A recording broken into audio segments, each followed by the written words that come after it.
Selamat berjumpa kembali dengan saya Bapak Ibu sekalian pada sesi ke-129 dalam serial pembangunan sebagai pemberdekaan. Pada sesi ini kami beri tema atau judul diskusi kritis kedua, bagian kedua dalam perkelapa sawitan ini. Pada sesi sebelumnya saya menyampaikan apabila kita mengandalkan kelapa sawit untuk mendapatkan devisa, sebagaimana yang kita jadikan tujuan utama selama ini, maka nilai relatifnya dibandingkan dengan Belanda, 16 juta hektar itu nilai sama dengan kurang lebih 350.000 hektar. Ya, itulah gambaran tingkat efisiensi, tingkat nilai tambah apabila kita mengandalkan sawit untuk mendapatkan devisa, given semua hal relatif konstan. Nah, sekarang kalau demikian keadaannya, 16 juta hektar sudah ada kebun itu. Ya, 6 juta hektar kurang lebihnya punya petani, dan 10 juta hektar kurang lebihnya punya perusahaan besar. Dengan filosofis pembangunan sebagai pemberdekaan, berdasarkan pada pasal 33 Undang-Undang Dasar 45, bahwa semuanya ini harus menjadi menciptakan sebesar-besarnya kemakmuran rakyat, katakanlah. Berpedoman pada itu, maka muncullah pertanyaan, jadi apa makna strategis yang sudah ada ini? Bapak Ibu sekalian, kembali dalam menjawab pertanyaan tersebut, saya sampaikan tabel, ya, yaitu tabel yang disusun oleh Modelsky dan Thomson, ya, bagaimana melihat sejarah globalisasi. Di sini diperlihatkan K1, K1, K2, K3, dan seterusnya, dan sekarang ini kita ada di K20. Oleh karena itu, menjadi pertanyaan, apabila pada masa lalu perkebunan itu ada di K13 sebagai plantation, kemudian ada di K8 dalam konteks paper, katakanlah, dan ada di K10 dalam konteks spices, ya, maka dalam konteks K20 atau K20, perkebunan kelapa sawit itu ada di mana? Kalau pertanyaan itu, maka kita bisa melihat ada gambar di sini, ya, K6, Conda Drift Long Waves, yaitu model holistic health. 60 tahun ke depan, kurang lebihnya dunia akan berkonsentrasi dalam holistic health untuk meningkatkan siklus ekonomi ke atas. Oleh karena itulah konsentrasi kita ada di sini. Holistic health, bukan hanya medicine, bukan hanya farmasi, tapi holistic, termasuk di sini environment. Ya, oleh karena itu pertanyaan untuk ke depan dalam menjawab di mana letak strategis kelapa sawit ini, mari kita lihat uraian berikut. Nah, yang pertama, dalam konteks holistic health, ada 3 faktor utama di situ, yaitu psychosocial health. Kalau 98 perkebunan kelapa sawit di Sumatera saja menciptakan 500 titik konflik, sampai ada yang kasarnya korban jiwa di situ, korban harta dan sejenisnya dalam clash, konflik, maka struktur lama menunjukkan tingkat kesehatan psikososial masyarakatnya rendah. Kalau kita tanya kepada perusahaan-perusahaan perkebunan di Sumatera Utara sekarang, biaya apa yang paling memusingkan mereka? Bukan biaya beli pupuk, bukan apa, tapi biaya pengamanan kebun. Itulah yang saya maksud, bagian dari tingkat kesehatan psikososial kita harus kita tingkatkan. Ya. Yang kedua, bioteknologi. Ya, bioteknologi ini spektrumnya luas. Ya, sampai jauh mana kita memanfaatkan bioteknologi ini untuk added values dalam seluruh rantai, seluruh elemen kelapa sawit, bukan hanya untuk minyak goreng atau bukan hanya dari CPO katakanlah, dari daunnya, dari batangnya, dari apanya, semuanya, ya. Nah, dan bagaimana hal tersebut untuk kebaikan atau perbaikan environment. Nah, dalam konteks inilah kelihatannya ya kita bisa merumuskan pikiran baru, suatu proses kreativitas baru untuk melihat kelapa sawit sebagai komoditas yang sangat strategis bagi Indonesia. Nah, sekarang ya sebelum masuk ke masalah yang lebih detail, ya, mari kita baca data tren harga real minyak sawit di pasar dunia. Dari data ini saja ya sudah bisa mendorong kita untuk berpikir keras, kita mengingat kita akan menghadapi risiko pasar yang demikian besar, ya, maka cara pandang baru itu perlu kita kembangkan. Nah, saya coba tampilkan di sini bahwa gambar ada anak kecil sedang minum air yang bersih, yang jernih. Kemudian ada gambar anak orang dewasa berpegangan tangan, ada biodiversity, dan ada juga perkebunan sawit. Kurang lebihnya gambar ini saya coba mudah-mudahan kita bisa berimajinasi ke depan, ya, bahwa perkebunan kelapa sawit itu menciptakan situasi lingkungan seperti ini. Nah, dalam gambar smart and inclusive palm oil, ya, jadi saya menggunakan istilah mari kita bangun perkebunan yang memenuhi kriteria smart and inclusive.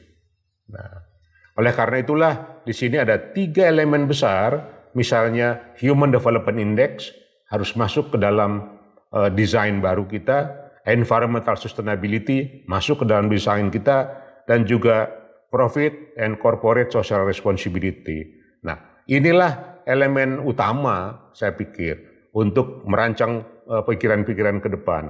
Nah, dalam hal Human Development Index misalnya, atau dalam hal development keseluruhan, ya, maka energi sangat penting. Tidak ada energi, tidak ada kemampuan kita untuk mengembangkan apa-apa. Nah, hubungan antara energi dan Human Development Index, ya, kurang lebihnya setiap 1% energi availability buat masyarakat meningkat, maka Human Development Index akan meningkat kurang lebihnya dalam proporsi yang sama. Ya, tentu ada saturation fit curve seperti yang Anda lihat di gambar ini. Tapi inti dari gambar ini adalah mari kita berkonsentrasi untuk memikirkan bagaimana 16 juta hektar perkebunan kelapa sawit itu menjadi sumber energi pedesaan, sumber energi masyarakat. Ya, karena dengan energi tersebut terbuka untuk membangun industri-industri yang sustainable di pedesaan.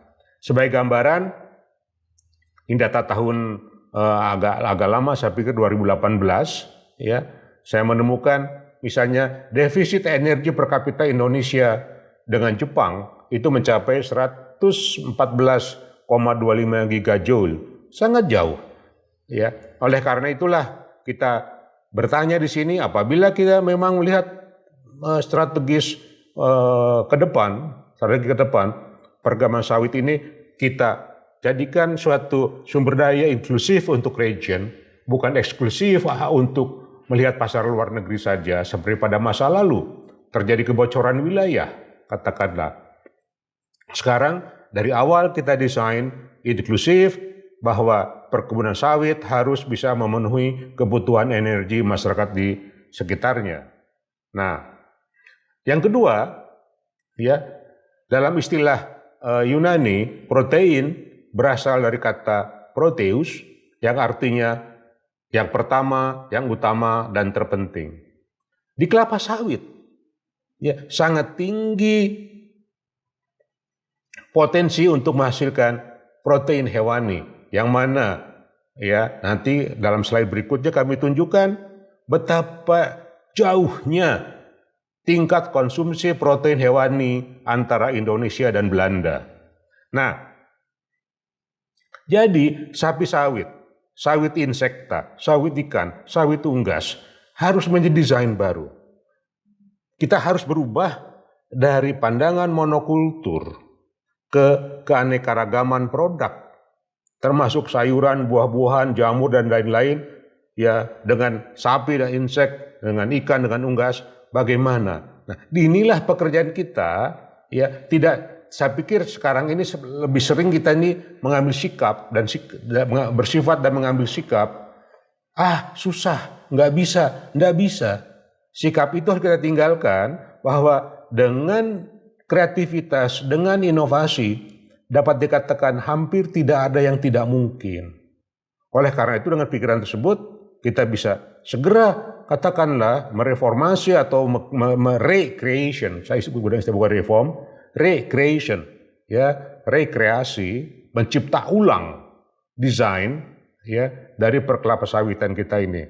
Misalnya dalam hal protein, kita lihat di sini. Tabel ini menunjukkan ya protein per kapita, protein hewani per kapita Indonesia pada tahun 2017 hanya 15,78 gram. Ini sangat rendah ya, bandingkan dengan Belanda ini, ya ada gambar di sini. Konsumsi susu laki-laki saja ya untuk usia 31 sampai 50 tahun ya hampir 450 gram per hari. Ya, kita tadi berapa? Hanya 15 gram protein per hari. Bayangkan. Belum dari daging dan lainnya. Demikian juga. Oleh karena itu tidak heran ya rata-rata tinggi badan yang paling tinggi di dunia sekarang itulah orang Belanda 184 prianya.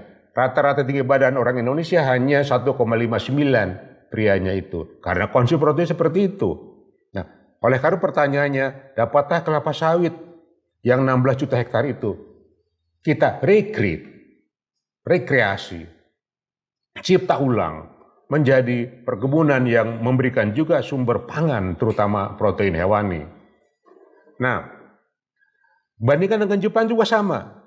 Ya, Jepang tahun 75 protein intake totalnya sudah 80 gram. Ya. Nah, kita sekarang saja masih 15 graman. Paling jauh 18 gram mungkin. Ya, lihat perkembangan di Jepang. Nah, berikutnya adalah mencegah pencemaran oleh kelapa sawit. Tadi gambar anak kecil minum air itu sebetulnya mencoba menjawab pertanyaan bagaimana perkebunan kelapa sawit itu menciptakan vitalitas ekosistem, kemudian environmental health ya yang tinggi. Nah, inilah pekerjaan rumah kita ke depan. Nah, dengan demikian, kalau kita melihat letak strategis perkelapa sawitan kita itu, maka kita redesign, recreation kita adalah mencoba membangun apa yang saya istilahkan world class community, komunitas kelas dunia. Pertanyaannya, dapatkah perkebunan kelapa sawit bisa membangun komunitas kelas dunia? Baru itu namanya kita sudah mencipta ulang sistem perkebunan kelapa sawit ini dalam rangka besar membangun masyarakat kelas dunia. Nilai-nilainya, rasa persaudaraannya, menghargai batas-batas juridiksinya, membangun sistem property rights yang cocok, networks-nya, aksesnya, semuanya. Ya, disinilah saya coba sampaikan gambar-gambarnya apa yang dimaksud dengan komunitas kelas dunia itu, mulai dengan smart community, ya sistem pendidikannya seperti apa, sistem keuangannya, sistem perdagangannya, R&D sistemnya, legal sistemnya, customary system, social security system, environmental security and safety, food, energy and health system. Semuanya ada dalam konsep smart community. Misalnya kita ambil saja cara penetapan harga dalam trading system. Apa kita smart? Silahkan bapak-bapak di bidang ini bisa mengevaluasinya. Ya. Nah, selanjutnya inclusive community. Values-nya inklusif, identitasnya inklusif, transaksinya inklusif, semuanya inklusif. Ya. Jadi kalau kita gabung smart and inclusive community, itulah desain baru, recreation baru, strategi baru pengembangan kelapa sawit ke depan. Ya. Nah, jadi ya di sini saya sampaikan beberapa gambar ya bahwa apa yang saya sampaikan tadi untuk membangun world class community itu realistik, bukan impian.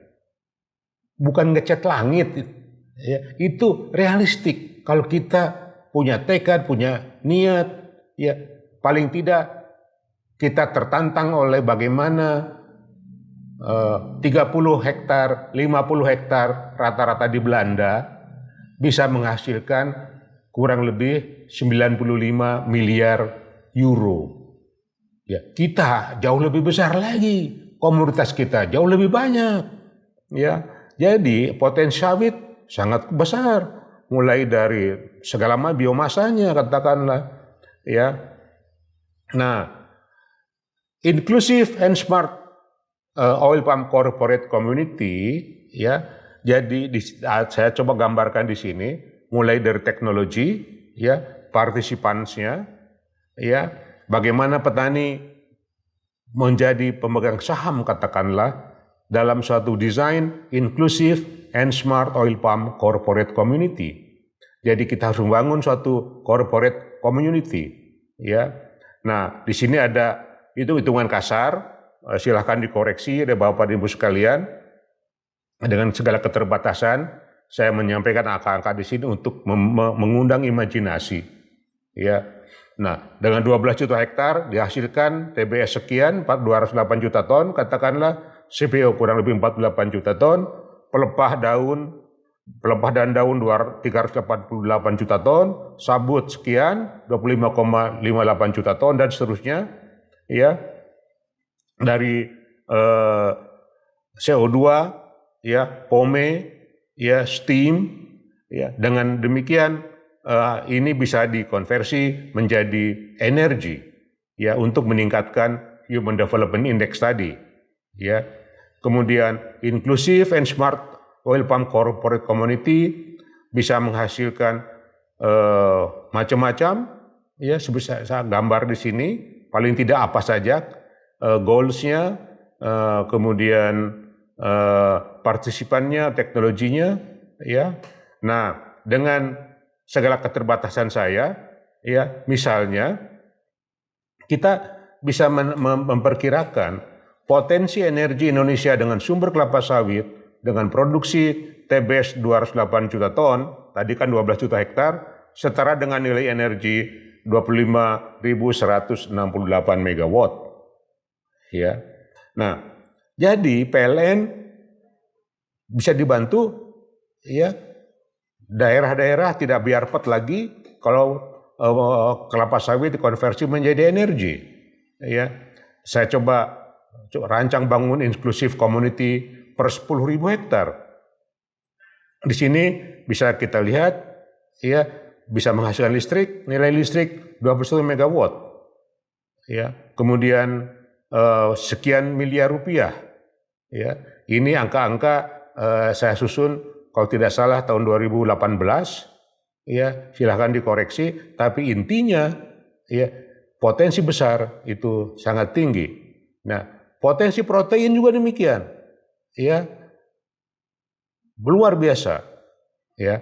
Nah, jadi, ya, dengan mengubah cara pandang kita, terbukalah kemungkinan-kemungkinan, termasuk pendanaannya, ya, termasuk kalau zaman Belanda itu ada politik etis, ya, irigasi, edukasi, transmigrasi, sekarang misalnya politik sawit baru yang berbeda dengan politik ekonomi tahun 80-an.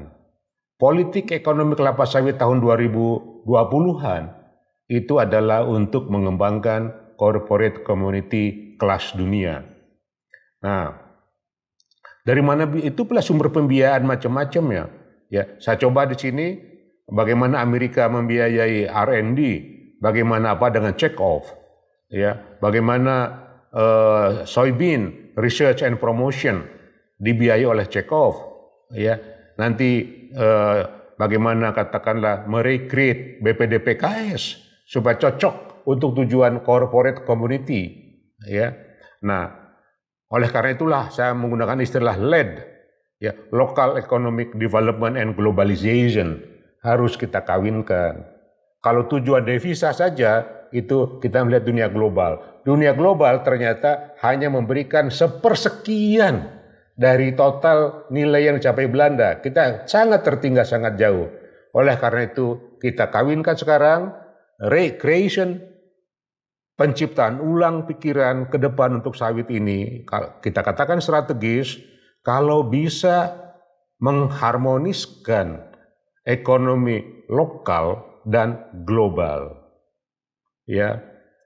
Kesimpulannya ya bahwa ya dengan tetap menghemat lahan dan menggunakannya untuk mencapai nilai per hektar tertinggi seperti yang dilakukan oleh petani Belanda.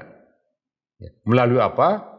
Tadi saya cukup panjang, di sini saya sampaikan butir-butirnya, tapi kalau dalam kalimat sederhana bahwa kita harus mencipta ulang, recreate,